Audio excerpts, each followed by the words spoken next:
Salut à tous, c'est Bang Dacheno, bienvenue sur cette vidéo qui aujourd'hui va parler de séduction sociale. Vous aurez certainement cette vidéo d'ici quelques semaines, sachant que dans un premier temps, je souhaite d'abord faire terminer la série sur The Game. Et si cette vidéo, elle s'insère ici, c'est juste un petit peu pour introduire ce que je vous proposerai dans une seconde partie. C'est-à-dire que je vais vous proposer l'évolution qu'il y a eu après The Game. Vous avez pas mal entendu parler de Real Social Dynamics, qui a été créé par Tyler Durden. Et vous allez avoir, je pense, des vidéos à venir, un ensemble d'éléments sur leur logique. Et vous verrez l'évolution que ça a fait depuis l'ensemble des techniques développées par Strauss, Mystery & Co. Et la V2, l'évolution, donc ces personnes qui ont été nourries par ces techniques-là, et ils sont allés sur ce qu'on a appelé le inner game. Je vous ferai tout un feedback, notamment du cours qui a certainement été celui qui a été le plus marquant de cette période-là, à savoir que RSD, Social Dynamic, ouais, RSD, a été certainement jusqu'à 2014, donc on va dire de 2006 à 2014, le leader absolu mondial de tout ce qui était associé au PUA, à la séduction.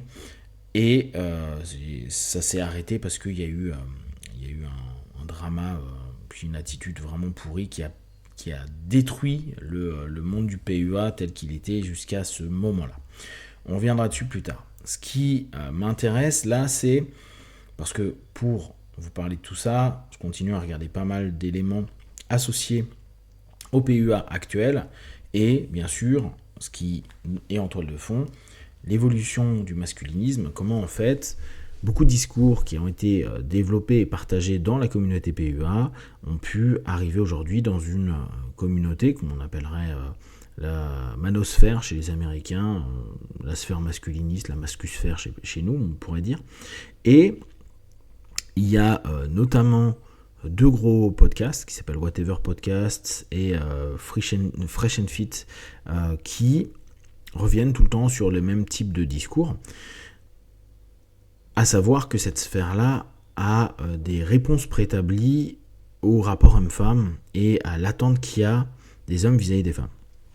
En l'occurrence, je ne sais plus le nom de celui qui gère Fresh and Fit, était reçu sur un podcast il y a quelques jours, et j'ai écouté une partie, j'ai pas encore tout écouté, et à un moment donné, il revenait sur un élément qui va être très très très présent dans la sphère mascu, et dans l'attente des jeunes hommes qui suivent aujourd'hui cette sphère-là, c'est de dire, je veux une femme qui me soit soumise, comme un peu les tradwives, pour ceux qui connaissent un petit peu, ils ont en tête un petit peu la famille telle qu'elle était, alors j'ai pas envie de dire de bêtises, mais on va dire dans les années 50, dans les années 40 ou avant, avec un homme qui ramène les fonds, l'argent, et une femme qui ne s'occupe que de la maison, donc du bien-être de l'homme, et des enfants.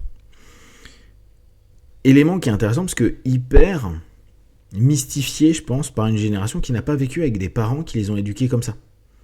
Pour exemple, et j'en parlais encore hier avec les membres d'Acheno, nous on a été éduqués par justement des familles comme ça, que ce soit Christine qui aujourd'hui est septagénaire, ou moi j'avais un père qui bossait comme un fou du matin au soir, comme le père de Christine, une mère qui bossait déjà, pareil pour la mère de Christine, et qui en plus s'occupait des enfants.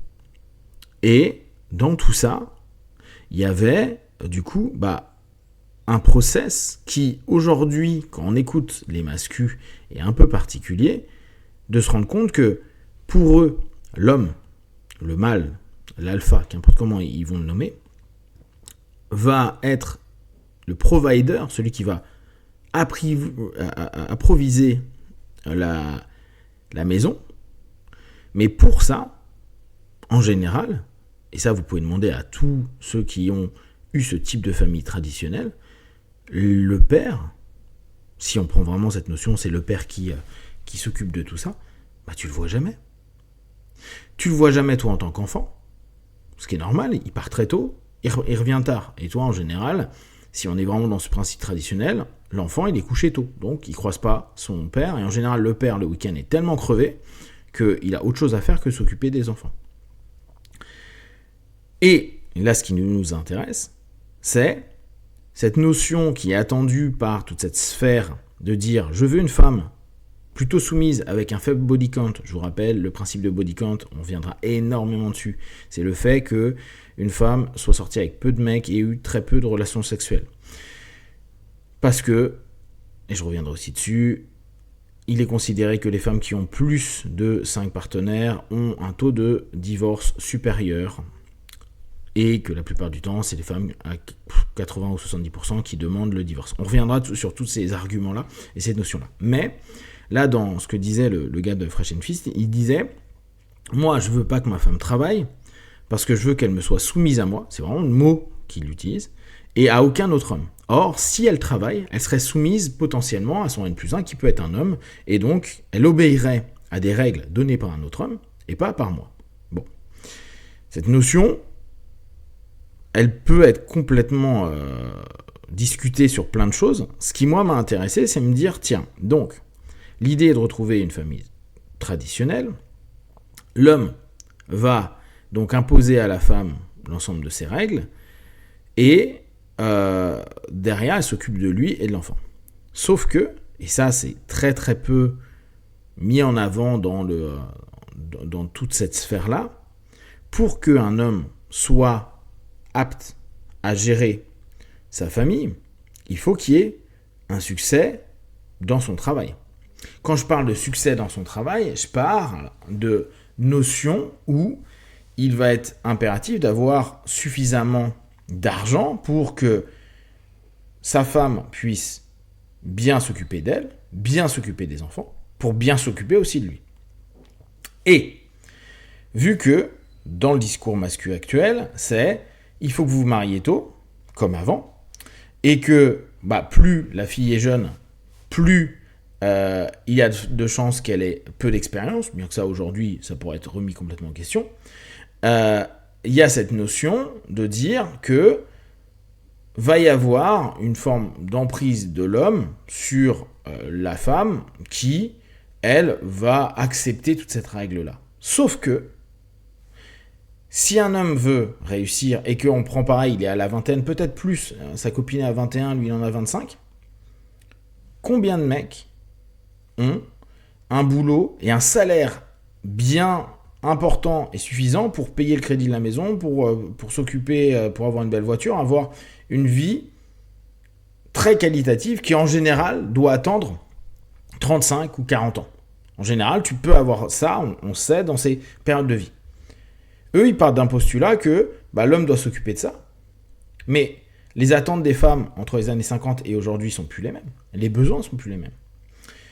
Donc, en admettant qu'ils ont un différentiel d'âge, ce qui est vraiment à interroger, c'est comment un mec ne va pas devoir travailler de 6h le matin jusqu'à 23h pour amener le niveau de vie qu'il attend. Et encore, plein de personnes qui vont sur des chantiers, partent très tôt le matin et repartent le soir, ils n'ont pas forcément des salaires de ouf.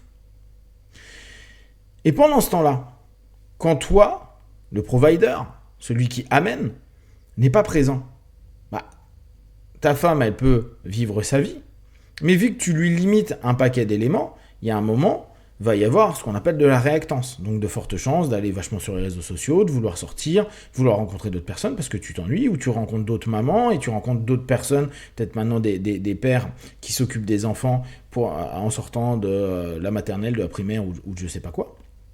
Il va y avoir des rencontres.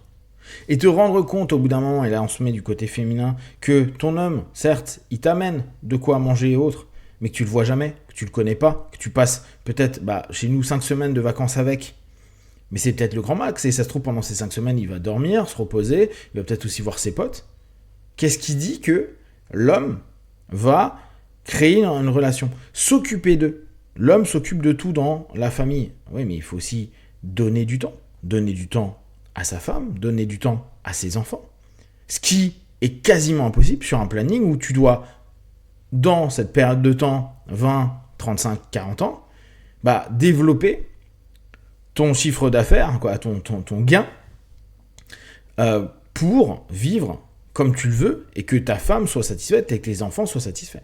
Et là, il y a quelque chose qui est un peu contradictoire. L'homme doit tout faire, mais s'il n'est jamais présent, comment veux-tu que la femme, ouais, on s'en fout, hein, le partenaire de vie, puisse avoir une satisfaction réelle, parce que sinon, ça voudrait simplement dire que l'effet matérialiste suffirait, sauf qu'on se rend bien compte que beaucoup de femmes s'en vont parce que manque d'attention, manque de présence, manque d'écoute, manque de partage. Et quelqu'un qui rentre défoncé du boulot, crevé, cumulant des problèmes, il n'est pas hyper apte à écouter, pas être hyper apte à la douceur, pas hyper apte au partage de plein de choses.